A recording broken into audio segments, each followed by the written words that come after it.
Today, a group of nuns, the Little Sisters of the Poor, are taking President Obama to court.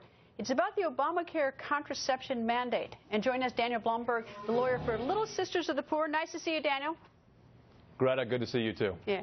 Now, as I understand it, that this case, we saw it a little bit in the Supreme Court because the Supreme Court issued an injunction in favor of the nuns, but that still left the case alive down below in the 10th Circuit, right?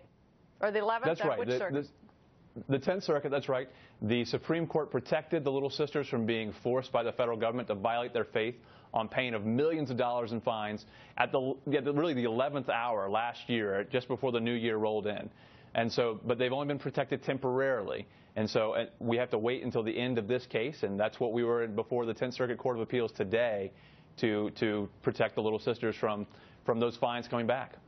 In my worst nightmare, I can't imagine being a lawyer and having as the other side my opponent that I'm fighting with, the Little Sisters, you know, of the poor. I mean, that's every lawyer's nightmare. But I'm curious, besides that issue, what were the questions like today from the court?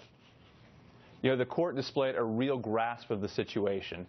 They asked deep, probing questions, and frankly, the government gave them no good reasons why they're here trying 1 year later to force the Little Sisters of the Poor to violate their religious beliefs. I mean, listen, we're talking about a group of nuns that for 175 years have taken care of the outcasts of society, not just the elderly, but the elderly poor, people who don't have any resources to give back.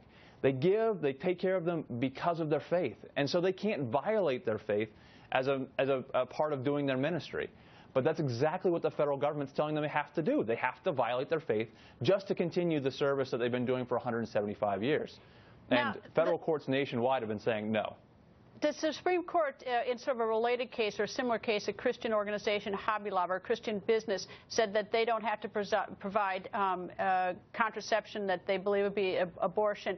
Is that a case that you heavily? Is that a case that is one that you heavily relied on in your argument? Oh, absolutely, because not only did the Supreme Court reach the right decision in the Hobby Lobby case, which the Becket Fund also handled that case at the Supreme Court, but before it was at the Supreme Court, it was at the 10th Circuit Court of Appeals.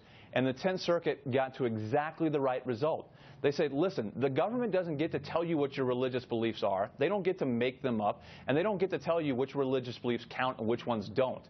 And they reached the right conclusion to protect the religious business, the religious family that was at issue in that case. Now, you know, go ahead. Oh, go ahead. Go ahead.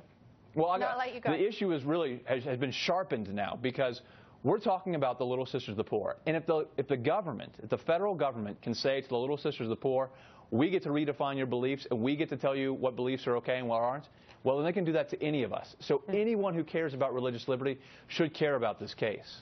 All right, well, I don't know how the Supreme Court or the 10th Circuit is going to rule, but you know, certainly it seems like Hobby Lobby is one that at least tips in your favor. But I'm taking the last word on that, Daniel. Thank you, and we'll be watching. Thank you. Thank you.